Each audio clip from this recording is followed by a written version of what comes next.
Congratulations on the win. As you said, many people doubting you. You said you doubted yourself. Talk to us about the fight, your performance, and frankly, how happy you are to get the victory. Oh, man. All fights, I love fighting, but, yeah, it was good. It was good. I had a good time. It was fun. I talk a lot of shit, so when you talk a lot of shit and you lose, it hurts way more, so. Well, I was going to ask that. Look, you did talk a lot of shit. But yeah, I did talk a lot of pounds over. And you apologized for it too afterwards, which was very big of you. But you talked a lot. Does that apply pressure to you when you're warming up in the back? Do you start thinking man, I really painted myself in a corner here? Not just because you spoke some shit, but the level of shit you spoke. I don't give a fuck, man. It's like, I sell fights. I mean, look at the UFC, how boring it is. Really, the UFC is so boring. I didn't even know half the, other than Alex, and Alex doesn't even talk. He's just big and scary. That guy just knocks everybody out. But other than Alex, this might be a bit of a weird question, but because you went through 5 rounds together and stuff like that, were you kind of happy that Khamzat was willing to squash the beef with you too? Yeah, no. Again, you guys, I go fucking so hard, everybody, and there's always truth to what I say, and there's always, there's always truth to what I say, but. At the end of the day, man, all the hate's out of me. I need the hate battery recharged, so I need a couple of days. But funny story, you guys want to hear something funny? Please. So on Tuesday, I'm sparring Johnny, that motherfucker, the PFL champ, and I'm at Polino's gym, Cruz's gym, and he fucking shoots on me, and I hit his brick ass wall, and I separated my shoulder. So I had a grade 1 AC joint separation on Tuesday, and I remember laying in bed on Tuesday night. I'm sure Chris has a video of me slamming the fucking shoulder, dude. Get some better pads. And I'm laying there. I can't lay on my left side. I'm like, you're such a fucking idiot. You are such a fucking idiot. So in the back, I'd normally like to get better warm-ups, but I didn't want to warm up and throw my shoulder out. The entire time, you're a fucking moron. Yeah. But I'm assuming next time you're still going to spar on fire. Oh, yeah, no, I'm just going to fucking find a cage, goddamn Cruz, that brick-ass wall of the gym you have. You said that you were going to be the one guy who could beat this guy, that when he grappled with you, you'd keep him moving and he would get tired. In the second round, it looked like he had a complete dump and he sort of fell forward. You stuffed him very well. Were you surprised about how he got back into the fight? No, again, he's a fucking savage, you guys. I was hitting him with shots. Look how swollen my hand's swollen. He would just fucking eat it and come forward. The guy was a savage, and he was willing to fucking die for what he wanted. He's a fucking savage. Yeah. How do you rank this one to the Izzy win, right? Both of them. I don't give a fuck, dude. At the end of the day, man, sometimes I'm bleeding all over everything. I don't give a fuck, dude. It's a fucking belt. It means jack all fucking nothing, dude. And this is the problem with the world that we live in.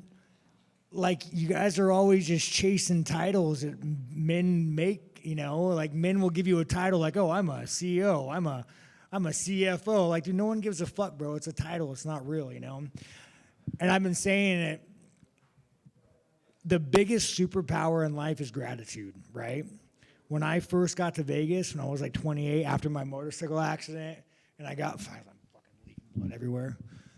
And I had my $1,200 apartment that I would go take you guys on tours, remember my crib, and I'd go flush the toilet. Bro, I was stoked though. I was stoked, man. I had a fucking mattress. I had fast cable, it was real nice.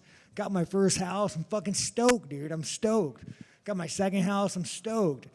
Whenever you have gratitude, it's amazing. If I would have lost this fight, I would have went home. The sun would have risen. I would have had a good breakfast. I would have seen my wife. And I would be like, man, I'm the luckiest fucking man alive. And once you have that, it don't matter. Love that. 2 more quick ones from me outside it tonight. Nassourdine Imavov already tweeting he's going to put your lights out. Oh, my God. Fucking Nassourdine. You're gonna really get me on this fucking racism again, huh? Are you fucking trying, you gay-ass pirate? Let's try and avoid the racism. No, I can avoid the racism, you guys. Come on, dude. Fuck. Well, speaking of, actually, your trash talk, I'd like to know who you think you are in saying that Josh Hockett's going too far. Oh, God. No, dude. Josh, thank you, bro. I'm bleeding. No, dude. Bro, Josh, you've already, you're a savage, dog. You went out and fucking died, dude. You don't got to be the Mexican Jedi anymore, But, man, fucking hell yeah, dude. You're on the White House card. You're making money. People talk about you. when I first started this sport, we all wanted to be George St. Pierre. I mean, even Conor McGregor. Like when Conor first started, well, guys, I don't party, I don't drink. All I do is train. Meanwhile, fucking Conor McGregor's fucking hookers, doing cocaine, like nothing like that. And at some point, you realize, dude, it's way easier just to be your fucking self. When I first started, I was like, guys, listen, I got long hair. I was never racist. Like I didn't exist. I'm a real nice guy. Look at me, long hair. I wear a suit. And at some point, you're just like, man, I don't give a fuck. Judge me, hate me. Life is. So, I mean, with Josh, you keep stacking your W's, bro. You could be whoever the fuck you want to be. Congratulations. Sean, right here.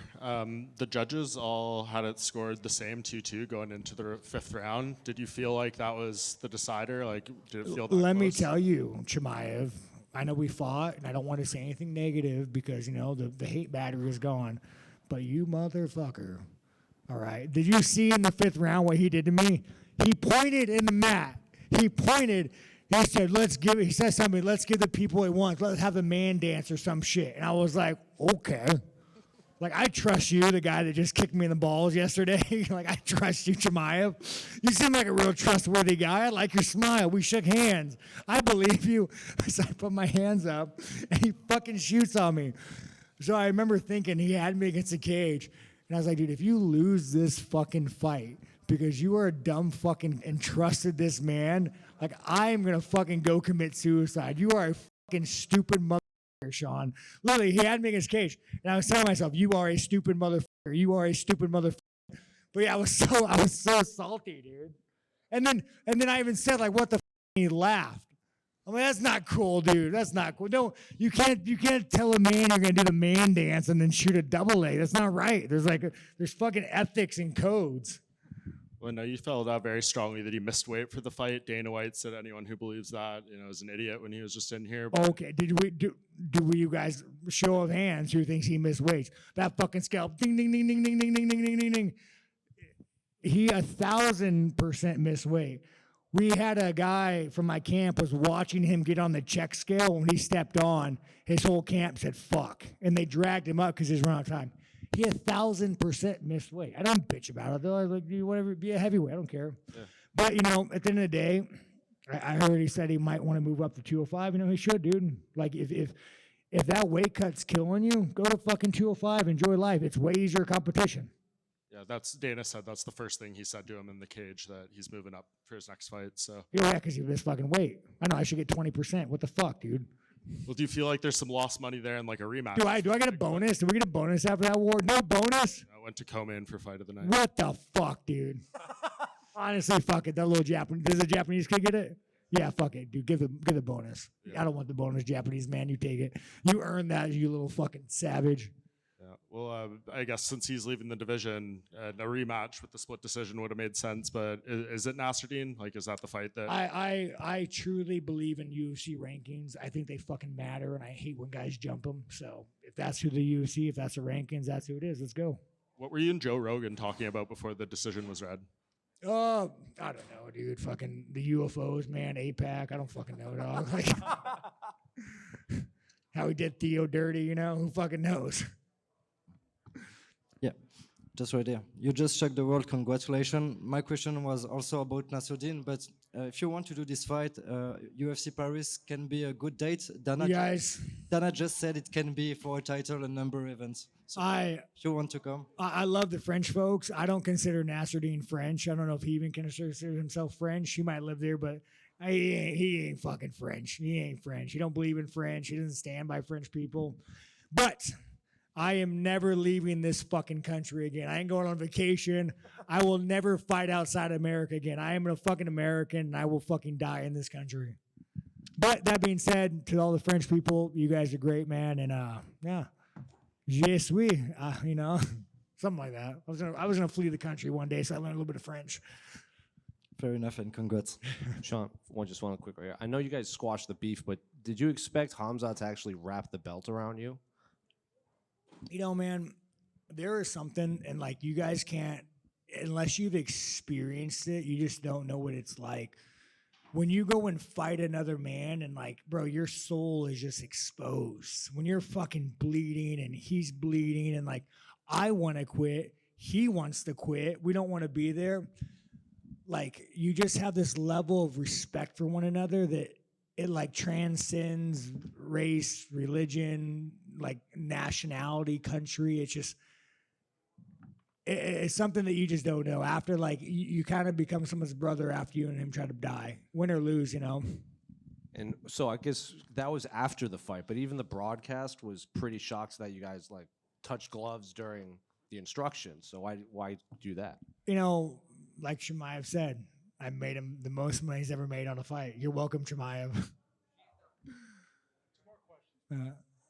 Yeah, I don't know how deeply you want to get into this, but I would really like to know, like, when you said you're selling the fight, and do you feel like you and Khamzat worked together to manufacture something here, or was there? No. At the moment, the guy kicked me in the balls. The fuck, dude. You know, I don't like to be threatened. Like, and maybe it's just like who he is as a person. But like when he was in the gym, he was really threatening. Right? Like he just had that threatening demeanor. And maybe it's like the little man inside me, but when you threaten me, I just like, I want to fucking murder you. I want to kill you.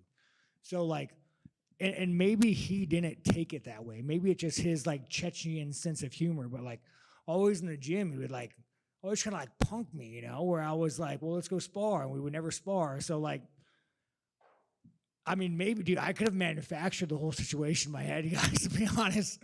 There's times when you're mentally not well, you know, like you'll have interactions with people and like sometimes like your brain thinks something else happened where like you got to sit back and you wait. And you got to start like coming to the problem. It's why I like training, and I train so much because like there'll be times where I'm like leaking blood everywhere. I don't want to blow my nose. But there'll be times where like I'll have an interaction with somebody and like, bro, it's like my brain hallucinates the entire interaction. So there's a chance that I just hallucinated that entire interaction with Chimaev. Last thing for me is I would just like to know how much was the nose bothering you actually in the fight? Oh, I mean, it's a little broken, but I don't give a fuck. You know, what bothered me is the cut man was like shoving things up my nose. I'm like, dude, it's good. It's just blood, dog. I think he really wanted me to win. Thanks, dude. But like, it's just blood, dude. Like, he was like putting like Vaseline. Like, I can't breathe. Just let it bleed. But yeah, no, it's all good, dude. Sean, this is the second time now you've been a massive underdog in a title fight and won. Do you kind of thrive off that I mean, motivation? dude, I was like, my last fight was the underdog. You thrive off that motivation of being the underdog? Let me tell you, I'm an underdog in the bets. I'm an underdog in my head. I'm an underdog in life. It's just like, I don't even think about it. If I was ever a fucking favorite, it'd be weird, you know? Huh. There were USA chants and Let's Go Strickland chants flooding the arena throughout the fight. Does that like motivate you? You know, I love it. I love it. Like I even posted on my my store before or my gram before I fought. When I'm at a fight, right, and like everybody looks at me like Sean, the racist white national, like that's kind of like what the media paints me as. But when I'm at a press conference, like I mean, again, that's what the media paints me as. Sean the Nazi, like, you know, SS, like motherfucker, I was my initials. Go fuck yourself. But you know, so I'm painted this way. But when I'm at a press conference, when I'm looking at my fans. You think I see a bunch of fucking towhead, little fucking blonde hair, white kids? No, dude, I see Mexican, black people, you know, you see Christians, like Muslims, maybe not so much Muslims this fight, but generally, you know, I have a lot of Muslim friends. But I see like so many non-white people looking back at me, and I'm like, it's crazy because like I'm representing these guys and I love it. And what I love about UFC in America, there is no you're white, I'm black, you're brown. Like, there's none of that. It's like, we are fucking Americans. You're my guy. Like, I want you to win for us. And the level of unity that I see, especially with the UFC and American, like, greatest country in the world. And, like, you know, unity is like, I mean, these politicians, you know, left, right, fucking, probably all they try to do is, like, divide. And, like, well, motherfuckers don't realize that there is no left, right. It's you either have money or you fucking don't. You either have money, you fucking don't. And it's like, it's just really great to look at in the audience and just see like, man, like I'm representing the fucking Americans, and I love it, man. I fucking love it. Yeah, just to back up that point, I had friends of all races texting me that they were very happy that you won tonight. So Yeah, no, again, it's and honestly, it means a lot to me because I do have a really colorful past. I mean, I've been kicked out of school for hate crime. Like, I got a real colorful past. So, like, as I move forward and, like, you know, I get accepted by all Americans, I'm like, fuck yeah, you guys. I always say that, you know, I've always been the bad guy who wanted to be a good guy. And I've always wanted to be the good guy, but, you know, teachers, courts, you're always told you're a fucking piece of shit. You are a bad guy. Like I said, my 7th grade teacher, Miss fucking Wajda, or 8th grade teacher, Sean, they build prisons for people like you. So eventually you're like, dude, I'm just a bad guy. I'm a piece of shit. But like through fighting, man, you guys know, I go to a gas station and some guy shakes my hand and like says, hell yeah, you're Sean Strickland. Like through fighting, I've really discovered self-worth. And I've never had that, and I would never have had that if it wasn't for fighters. But yeah, all right, let's stop being fucking bunch of faggots here, guys. Sorry, Sean.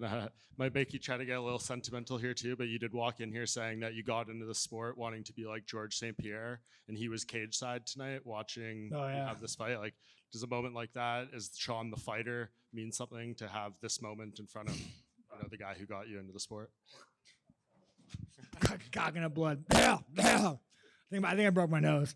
No, like George St. Pierre is a fucking legend. And you want to talk about someone who has like low self-esteem. I mean, every fight, that guy never wanted to fight. I mean, I heard stories of him wanting like not to like an earthquake to happen to the fight, and he would go in there and sack up and be one of the greatest fighters in the world. George St. Pierre is a legend. I remember my first fight in Houston. I told him my first fight ever in the UFC. I told him, I was like, man, like, I'm such a fan, like blah, blah, blah, you know, me being a little fucking fanboy. And he said to me, well, hey, Sean, now I'm watching you fight.